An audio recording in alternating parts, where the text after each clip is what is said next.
ত্রয়োদশ জাতীয় সংসদ নির্বাচনে 296 আসনের আনুষ্ঠানিক ফল ঘোষণা করেছে ইসি। ঘোষিত ফলে বিএনপি জোট জয়লাভ করেছে 212টি আসনে, জামাত জোট 76টি আসনে এবং স্বতন্ত্র ও অন্যান্য আসনে 8 জন প্রার্থী জয়লাভ করেছে। সকাল 10টা 50 আনুষ্ঠানিকভাবে এই ফল ঘোষণা করেন ইসি সচিব। পরে সমাপনী বক্তব্যে নির্বাচন কমিশনার মোহাম্মদ সানাউল্লাহ বলেন, ত্রয়োদশ জাতীয় সংসদ নির্বাচনে ঈদের উৎসবের মতো উৎসাহ ও স্বতঃস্ফূর্ততায় জনগণ অংশ নিয়েছেন। নির্বাচন প্রক্রিয়ায় যুক্ত দেশি বিদেশি সাংবাদিক, পর্যবেক্ষক, প্রশাসনের সদস্য, নিরাপত্তার দায়িত্বে থাকা ব্যক্তিরা, বিএনসিসির শিক্ষক শিক্ষার্থী সহ সংশ্লিষ্ট সবার প্রতি ধন্যবাদ ও কৃতজ্ঞতাও জানান তিনি। এই নির্বাচন যেন আমাদের ভবিষ্যতে আরও ভালো নির্বাচন করার জন্য পাথেয় হয়ে থাকে, দৃষ্টান্ত হয়ে থাকে, এই আশাবাদ ব্যক্ত করে আমাদের ভুলভ্রান্তির জন্য পুনরায় ক্ষমা চেয়ে নিয়ে আপনাদের কাছ থেকে বিদায় নিচ্ছি এবং ফর্মালি এখান থেকে প্রচারণাই শেষ। বাকি যে স্ট্যাটিস্টিক্যাল কিছু জিনিস আছে আপনাদেরকে আমাদের সম্মানিত সিনিয়র সেক্রেটারি আলাদাভাবে আমাদের মিডিয়ার ভাই বোনদেরকে দিয়ে দিবেন। সবাইকে অনেক ধন্যবাদ। আসসালামু আলাইকুম। দর্শক, সাতক্ষীরা থেকে যুক্ত হচ্ছেন আমাদের সহকর্মী ফয়জুল হক বাবু। বাবু, আপনি কি শুনতে পাচ্ছেন? নির্বাচন পরবর্তী কি খবর আছে আপনার কাছে, বিস্তারিত জানান। হ্যাঁ জ্যোতি, আপনি যেমনটি জানতে চেয়েছেন যে আসলে যদি আমি বলি সাতক্ষীরায় নির্বাচনী পরবর্তী কি অবস্থা, তো আমি একবারেই বলবো যে সাতক্ষীরার পরিবেশ একেবারেই শান্ত এবং সাতক্ষীরার যে বিজয় হয়েছে জামায়াত ইসলামীর, সেই বিজয়ের পরবর্তী যে পরিবেশ সেটি খুবই শান্তি শৃঙ্খল ভাবেই কিন্তু জামায়াত ইসলামের যে সমস্ত কর্মী সমর্থক আছেন তারা কিন্তু আনন্দ করছেন, কিন্তু কোনো প্রকার সহিংসতার কোনো ঘটনা কিন্তু আমরা ঘটতে দেখিনি। সাতক্ষীরাতে মোট 4টি আসন, 4টি আসনেই কিন্তু জামায়াত ইসলামের বিপুল ভোটে জয়লাভ করেছেন এবং তাদের নিকটতম প্রতিদ্বন্দ্বী ছিলেন বিএনপির প্রার্থী। আমি যদি আপনাদেরকে একটু সাতক্ষীরার 4টি আসনের পরিসংখ্যান জানাই, সেক্ষেত্রে বলবো যে সাতক্ষীরা 1 আসনে জামায়াত ইসলামের যিনি দাঁড়িপাল্লা নিয়ে নির্বাচন করেছিলেন তিনি হচ্ছিলেন অধ্যাপক ইজ্জত উল্লাহ। তিনি 2,75,094 ভোট পেয়ে জয়লাভ করেছেন এবং তার নিকটতম প্রতিদ্বন্দ্বী ছিলেন বিএনপির কেন্দ্রীয় প্রকাশনা বিষয়ক সম্পাদক হাবিবুল ইসলাম হাবিব। তিনি কিন্তু 1,81,986 ভোট পেয়েছেন। এবং আমি যে সাতক্ষীরা 2 আসনের কথা বলি, সাতক্ষীরা 2 আসনে মহাদেশ আব্দুল খালেক, তিনি কিন্তু জামায়াত ইসলামের কেন্দ্রীয় সাংগঠনিক সেক্রেটারি। তিনি ভোট পেয়েছেন 2,60,423 ভোট এবং তার নিকটতম প্রতিদ্বন্দ্বী ছিলেন বিএনপি প্রার্থী আব্দুর রৌফ। তিনি পেয়েছিলেন 1,14,332 ভোট। এবং সাতক্ষীরা 3 আসনে যিনি নির্বাচিত হয়েছেন দাঁড়িপাল্লার, তিনি হচ্ছিলেন হাফেজ রবিউল বাশা। তিনি ভোট পেয়েছেন 1,83,646 ভোট এবং তার নিকটতম প্রতিদ্বন্দ্বী এখানে ছিলেন কিন্তু বিএনপির আপনার স্বতন্ত্র প্রার্থী ফুটবল মার্কা নিয়ে তিনি নিকটতম প্রতিদ্বন্দ্বী হিসেবে তিনি ভোট পেয়েছেন 1,03,502 ভোট এবং এখানে যিনি বিএনপির ক্যান্ডিডেট ছিলেন তিনি কিন্তু ভোট পেয়েছিলেন মাত্র 56,583 ভোট। এবং সর্বশেষ সাতক্ষীরা 4 আসনের যিনি প্রার্থী ছিলেন তিনি হচ্ছিলেন গাজী নজরুল ইসলাম। 1,05,462 ভোট পেয়ে কিন্তু তিনি বিজয়ী হয়েছেন এবং তার নিকটতম প্রতিদ্বন্দ্বী বিএনপি ছিলেন তিনি ডক্টর মনিরুজ্জামান। তিনি পেয়েছিলেন 84,424 ভোট। তো সাতক্ষীরাতে কিন্তু আমরা জানি বরাবরই সাতক্ষীরা জামায়াত ইসলামের ঘাঁটি এবং আপনাদেরকে একটি তথ্য একটু জানিয়ে রাখি, 1971 সালের পরে সাতক্ষীরায় কিন্তু মোট 5টি আসন ছিল, কিন্তু পরবর্তীতে যখন তত্ত্বাবধায়ক সরকার আসে 2008 সালে, তখন কিন্তু এই 5টি আসনকে 4টি আসনে সমন্বিত করা হয় এবং এই সাতক্ষীরাতে প্রতিবারই কম বেশি জামায়াত ইসলাম নির্বাচিত হলেও কখনোই কিন্তু সাতক্ষীরার সবকটি আসন জামায়াত ইসলামী পায়নি। তবে সর্বশেষ যখন 5টি আসন ছিল তখন 2001 সালে জামায়াত ইসলামী 3টে আসন পেয়েছিল বলে আমরা জানি আর কি। তো এবছর প্রথমেই কিন্তু জামায়াত ইসলামী সাতক্ষীরাতে 4টি আসনের 4টাই কিন্তু নির্বাচিত হয়েছেন।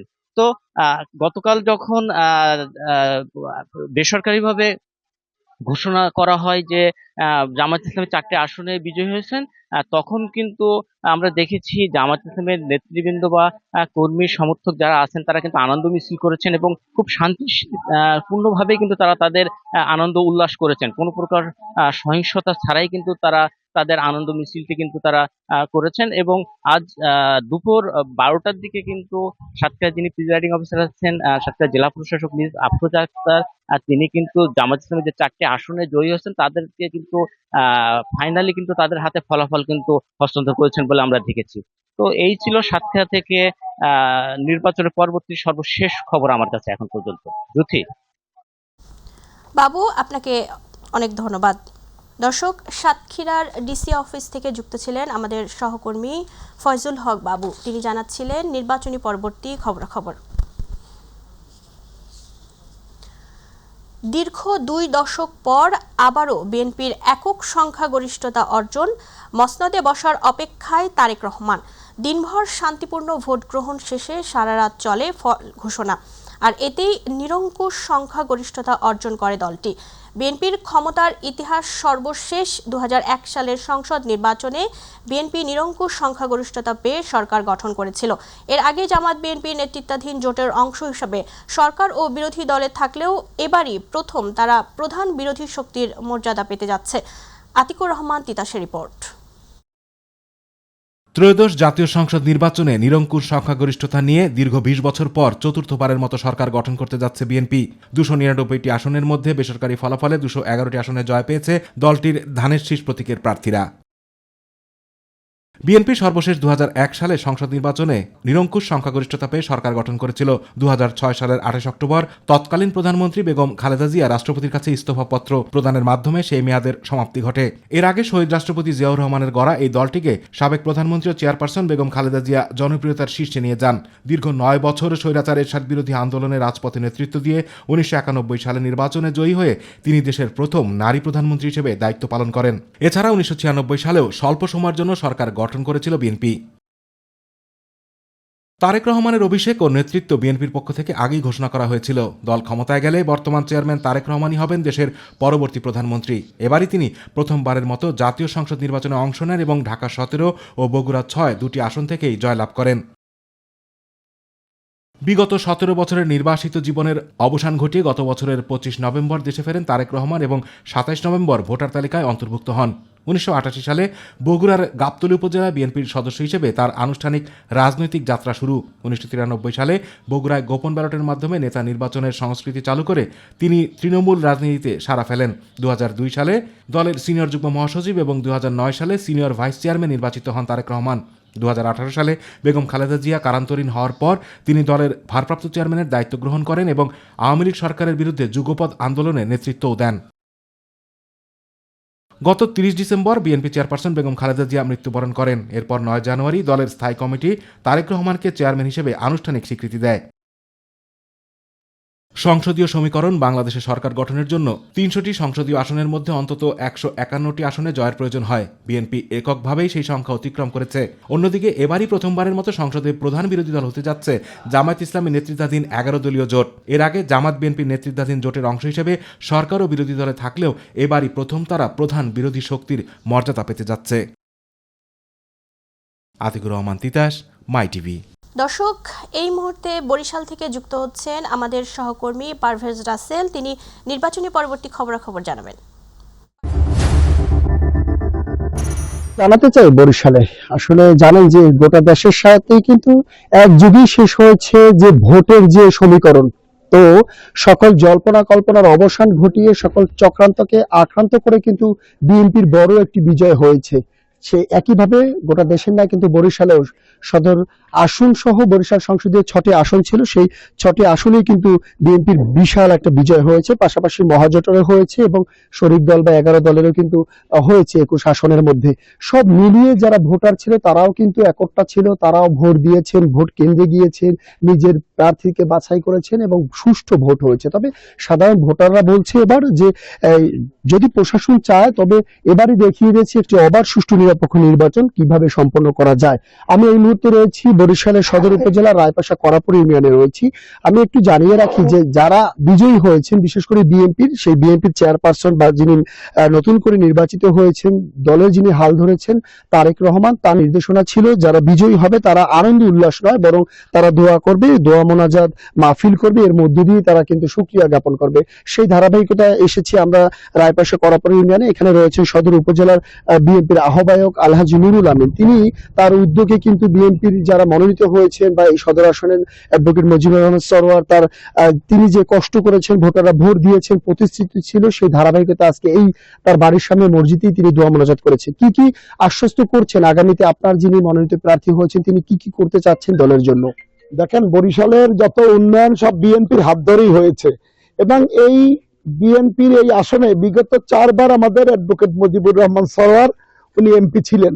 ওনার এখানে বরিশালের মানুষের এবং মাটির সাথে ওনার যথেষ্ট গভীর সম্পর্ক রয়েছেন। কোথায় উন্নয়ন প্রয়োজন, কোথায় উন্নয়ন মানুষের দরকার, কোথায় প্রতিষ্ঠান দরকার, কোথায় রাস্তাঘাট দরকার, কোথায় স্কুল কলেজ দরকার, সবগুলো ওনার নখদর্পণে আছেন।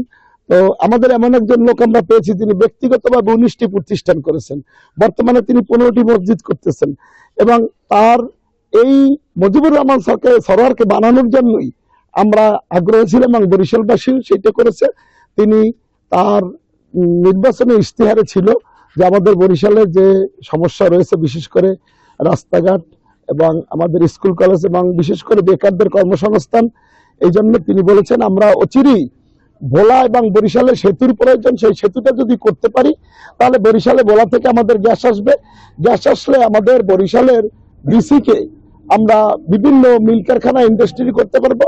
বিসিকের ভিতরে আমাদের জমি খালি রয়েছে কিন্তু সেখানে ইন্ডাস্ট্রি নেই। আমাদের যথেষ্ট পরিমাণে ম্যান পাওয়ার রয়েছে, সেই ম্যান পাওয়ারের মাধ্যমে ইন্ডাস্ট্রি করে আমরা বেকার সমস্যার সমাধান করতে পারবো এবং সেটা মুজিবুর রহমান সরোয়ারের হাত ধরেই সম্ভব হবে। এবং আমাদের আপনি জানেন অ্যাক্টিং চেয়ারম্যান তারেক রহমান উনি বলেছেন যে বরিশালে তথা বাংলাদেশে সব জায়গায় উনি বেকার সমস্যার সমাধান করবেন। যারা শিক্ষিত রয়েছেন তারা চাকরি বাকরির প্রয়োজন, তাদেরকে চাকরি বাকরির ব্যবস্থা করবেন, আর যারা ব্যবসা বাণিজ্য করতে চায় তাদেরকে ব্যবসা বাণিজ্য করার জন্য তিনি পুঁজি দেবেন। অর্থাৎ সর্বোপরি বাংলাদেশটাকে একটি ঘুরিয়ে দাঁড় করিয়ে আমাদের চেয়ারম্যান সাহেবের যে 17 বছরের অভিজ্ঞতা, তিনি ইউকেতে ছিলেন আপনারা জানেন, সেখানে বসে তার অভিজ্ঞতা তিনি বাস্তবায়ন করবেন। ইতিমধ্যে 31 দফা কর্মসূচি ঘোষণা করেছেন, সেই 31 দফা ইনশাল্লাহ বাস্তবায়ন করলে আমরা বরিশালবাসী সরোয়ার মাধ্যমে আমাদের এমপি মহোদয়ের মাধ্যমে ইনশাল্লাহ আমরা উপকৃত হব এবং বরিশালটা ধান্য দিখালেই তিনি বরিশাল, এটা আরো প্রাচ্যের ভেনিস ছিল বরিশালটার নাম, সেটা আরো সামনের দিকে ইনশাল্লাহ মাথা উঁচু করে বরিশাল দাঁড়াতে পারবে। ধন্যবাদ। যেমনটা জানিয়েছিলেন, পাশাপাশি আরেকটু তথ্য দিয়ে রাখছি, বরিশাল 21টি আসন ছিল, এর মধ্যে গতকাল বিএনপির মনোনীত 17 প্রার্থী, বিএনপির জোটের ছিল 2 প্রার্থী এবং জামাত ইসলামের 2 প্রার্থী, পাশাপাশি ইসলামী আন্দোলনের কিন্তু একজন প্রার্থীও নির্বাচিত হয়েছে আসন থেকে। এর পাশাপাশি একটু ভোটের পরিসংখ্যানটা দিয়ে রাখছি আপনাকে, যে বরিশাল 1 আসন গৌরনদী আগলজেলা, সেখানে বিএনপির মনোনীত যিনি ছিলেন জহিরুদ্দিন স্বপন, তিনি ভোট পেয়েছিলেন 1,55,200 এবং 2 আসন ছিল উজিরপুর বানারীপাড়া, সেখানে বিএনপির মনোনীত প্রার্থী শরফুদ্দিন আহমেদ সান্টু, তিনি ভোট পেয়েছেন 1,41,622টি। বরিশাল 3 আসন মুরাদি বাবুগঞ্জ, সেখানে বিএনপি মনোনীত প্রার্থী ছিলেন অ্যাডভোকেট জয়নাল আবেদিন, তিনি ভোট পেয়েছেন 80,930টি। পাশাপাশি বরিশাল 4 আসন হিজলা মেহেন্দিগঞ্জ, সেখানে বিএনপির মনোনীত প্রার্থী যিনি ছিলেন রাজিবা হোসেন, তিনি ভোট পেয়েছেন 1,28,322টি। বরিশাল সদর 5 আসন যিনি ছিলেন অ্যাডভোকেট মুজিবুর রহমান সরোয়ার, তিনি এর আগেও একাধিকবার সংসদ সদস্য ছিলেন, তিনি এবার ভোট পেয়েছেন 1,35,146 ভোট। এবং বরিশাল সংসদের 6 আসন বাকেরগঞ্জ, সেখানে যিনি মনোনীত প্রার্থী ছিলেন বিএনপি আবুল পারভেজ, আপনাকে ধন্যবাদ। দর্শক, বরিশাল থেকে যুক্ত ছিলেন আমাদের সহকর্মী পারভেজ রাসেল, তিনি জানাচ্ছিলেন নির্বাচন পরবর্তী খবরাখবর। এখন আমরা চলে যাচ্ছি ফরিদপুরে, সেখানে রয়েছেন আমাদের সহকর্মী শফিকুল ইসলাম জনি। নির্বাচনী পরবর্তী খবরাখবর জানবো তার কাছ থেকে। জ্যোতি, ধন্যবাদ আপনাকে। আপনি জানেন যে গতকাল সেই বহুল প্রতীক্ষিত যে জাতীয় সংসদ নির্বাচন কিন্তু অনুষ্ঠিত হয়ে গেল। এরপরেই কিন্তু সারা দেশে এক ধরনের উৎসবের আমেজ বিরাজ করছে, বিশেষ করে যারা বিজয়ী হয়েছেন তাদের মধ্যে। আমি এই মুহূর্তে রয়েছি ফরিদপুর 2 আসনের যিনি বিএনপির মনোনীত প্রার্থী ছিলেন, দলটির কেন্দ্রীয় সাংগঠনিক সম্পাদক শামা ওবায়েদ। আমি তার বাড়িতে অবস্থান করছি। আমার পেছনে দেখছেন যে নেতাকর্মীদের মধ্যে কিন্তু এক ধরনের উৎসবের আমেজ বিরাজ করছে। নেতাকর্মীরা কিন্তু সকাল থেকেই তারা কিন্তু এক ধরনের উৎসব পালন করছেন। বলা যায় যে গতকাল কিন্তু একেবারেই শান্তিপূর্ণ এবং উৎসব মুখর পরিবেশে কিন্তু ফরিদপুরের 4টি আসনে কিন্তু নির্বাচন অনুষ্ঠিত হয়েছে, যেখানের কিন্তু 3টি আসনেই কিন্তু বিজয় লাভ করেছে বিএনপি এবং একটিতে জামাত ইসলাম কিন্তু বিজয় লাভ করেছেন। আমি যদি এখন একটু কথা বলি, আমি রয়েছি কেন্দ্রীয় সাংগঠনিক সম্পাদক শামা ওবায়েদের বাড়িতে, যিনি ফরিদপুর 2 আসন থেকে যিনি বিজয়ী হয়েছেন। আমি যদি একটু কথা বলি এখানকার নগরকান্দা উপজেলা বিএনপির সাধারণ সম্পাদক সাইফুর রহমান মুকুলের সাথে, আমি একটু জানতে চাই যে আসলে গতকালের যে বিজয়, এই বিজয়টা আসলে তো অনেক প্রতীক্ষার পরেই হলো। কি অনুভূতি আপনাদের আজকে? আজকের অনুভূতিটা আমাদের জন্য মনে হয় সারা জীবনের স্মরণীয় আজকের দিন। এই দিনটার অপেক্ষা আমরা বিগত 17 বছর অপেক্ষা করেছি। এই দিনটার জন্য আমাদের পর স্টিম চালানো হচ্ছে। আমাদের জিয়া পরিবার প্রতি অনেক অত্যাচার হয়েছে এবং কেএম ওবায়দুর রহমানের প্রতি অত্যাচার হয়েছে। কেএম ওবায়দুর রহমান 17 বছর আন্দোলন সংগ্রামের মধ্যে দিয়ে সে 2007 সালে ইন্তেকাল করার পর শামা ওবায়েদ এখানে নির্বাচন করছে। এই প্রতীক্ষিত দিন, কালকে ফসল পেয়েছি আমরা সকল জনগণের মাধ্যমে ম্যান্ডেট দিয়েছে, শামা ওবায়েদকে এমপি করেছে। ভবিষ্যতে এই নগরকান্দার ভাগ্য উন্নয়নের জন্য তারা উন্নয়নমূলক কাজ করবে। আসলে শামা ওবায়েদ কতটুকু উন্নয়ন করতে পারবেন কি মনে করেন? আমরা নগরকান্দা সালতাবাসী মনে প্রাণে বিশ্বাস করি শামা ওবায়েদের পিতা জনাব কেএম ওবায়দুর রহমান সারা জীবন নগরকান্দা সালতার উন্নয়নে নগরকান্দা সালতাবাসীর বিপদে আপদে পাশে থেকেছেন। তার একমাত্র কন্যা যোগ্যোত্তরশীল শামা ওবায়েদও ইনশাআল্লাহ পিতার মতো নগরকান্দা সালতাবাসীর পাশে থাকবেন এবং নগরকান্দা সালতার ব্যাপক উন্নয়ন করবেন বলে বিশ্বাস করি। জ্যোতি, যেমনটি শুনছিলেন যে নেতাকর্মীদের মাঝে কিন্তু এক ধরনের উৎসবের আমেজ বিরাজ করছে। আমি ছিলাম ফরিদপুরের নগরকান্দা, যেটি 2 আসনের বিএনপির সাবেক মহাসচিব কেএম ওবায়দুর রহমানের কন্যা শামা ওবায়েদের বিজয়ের পরে যে আনন্দ উল্লাস, সেটির খবরই কিন্তু জানাচ্ছিলাম তার বাড়ি থেকে। তো আমার কাছে এই ছিল ফরিদপুর থেকে সর্বশেষ। জনি, আপনাকে ধন্যবাদ। দর্শক, ফরিদপুর থেকে যুক্ত ছিলেন আমাদের সহকর্মী শফিকুল ইসলাম জনি। তিনি জানাচ্ছিলেন নির্বাচন পরবর্তী খবরাখবর।